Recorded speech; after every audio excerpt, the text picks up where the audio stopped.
Aqua Illumination Soul Blue fixture.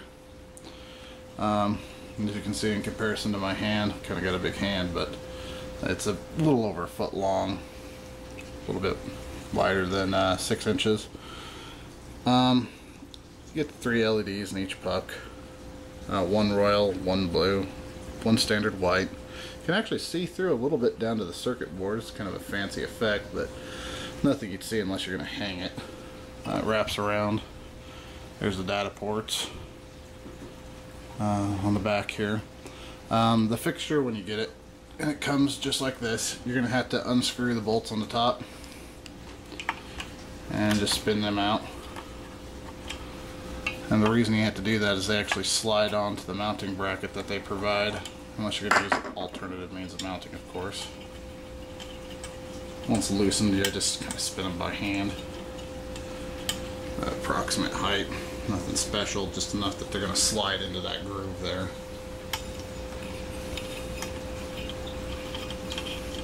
Two different directions you can mount these fixtures with. You can go parallel on the fixture,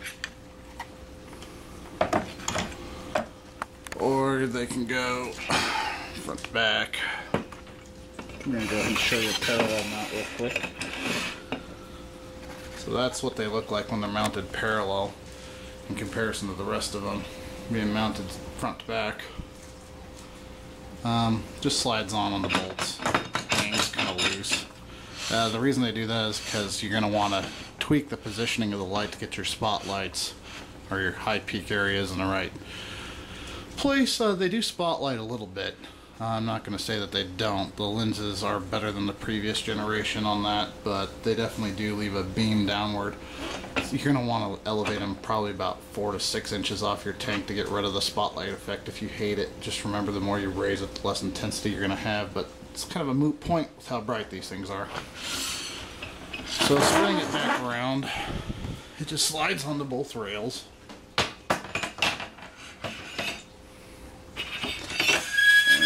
Nice screeching noise, chalkboard nails, yay.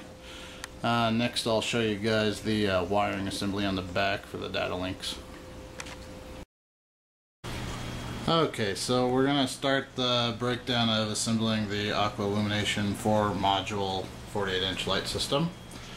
I'm going to show you guys the data hookup first. It uses a really simple cable.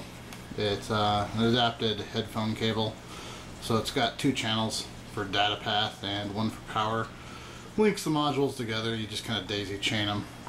If you look at the back of the module here, you can see there's 2 inputs for data on the back and 1 for power, and you basically are just going to connect daisy chaining from whichever one you want to start over to the next one.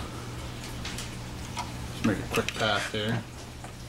And you can just see they just kind of loop about. The cable that it comes with is only about a foot long, maybe a couple extra inches to stretch in between. The way I set them up, it's actually got a lot of extra slack.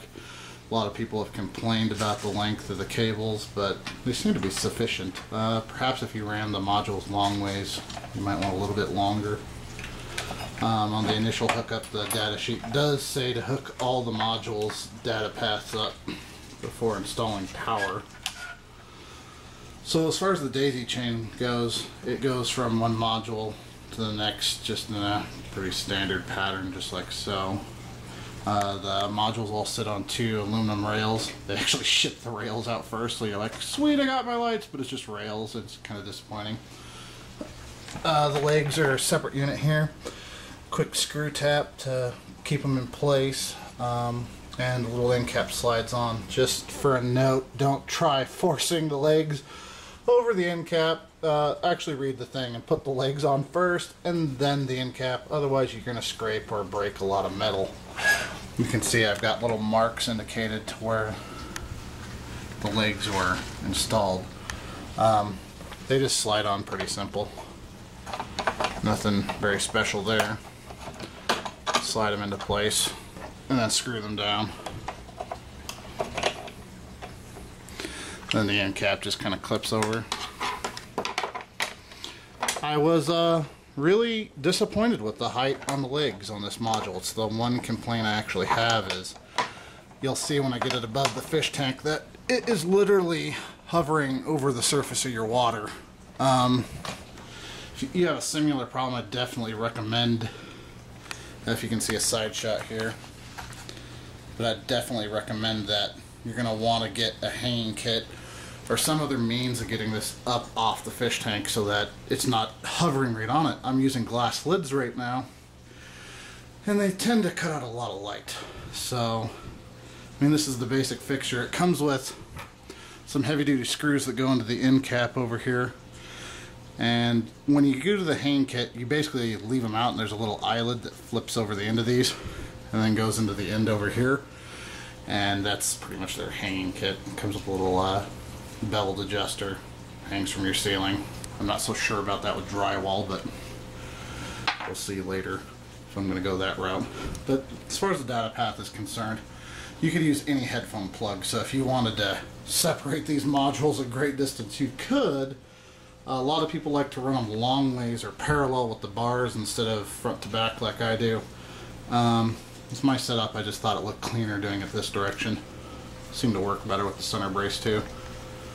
So that's right there. We're going to take a brief break while I assemble the rest of this, and we'll get it up over the tank to show you the power modules and such. So, alright, so here's the basic cables for the power system. Comes with an adapter here, and a standard power plug like you'd find for a laptop computer. Just converts the AC/DC current down to AC at, as you can see there, 36 volts, 2 amps. So it goes here. Here's the power cords, are relatively short. Nothing too special there. Each unit comes with one of these you're going to have to set up. I plug all mine into one surge protector. A little harder than I thought it would be one-handed. Okay, so the last thing I'm going to show you guys today is just the wiring I did on the freaking monstrosity of cables that I think I put. You got 4 adapters down here I showed you earlier, going into one surge protector back here, and then the cables will run up into the back through the daisy chain process here. I don't know if you can see that too well. This cable's way too long. I'm going to try and get a shorter one so I don't have a big spool of cable sitting here that goes up to the controller. As you can see, it's set to 50% and 30% on the rails right now. Gives you kind of a light blue look. Everything's kind of closed up. So I took everything down to show you guys the assembly on this. But you can see the daisy chain from the initial controller comes down straight here. First one in, and then alternating every other one across the entire back here. It's pretty simple to set up once you got it on there. The controller's a little bit finicky when you first get it. Pushes in to access settings, turn knob, push in. We're going to go back to auto here.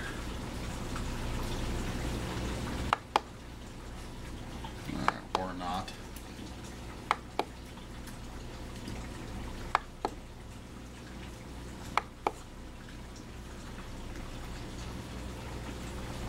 Check and see if the rise and set times are still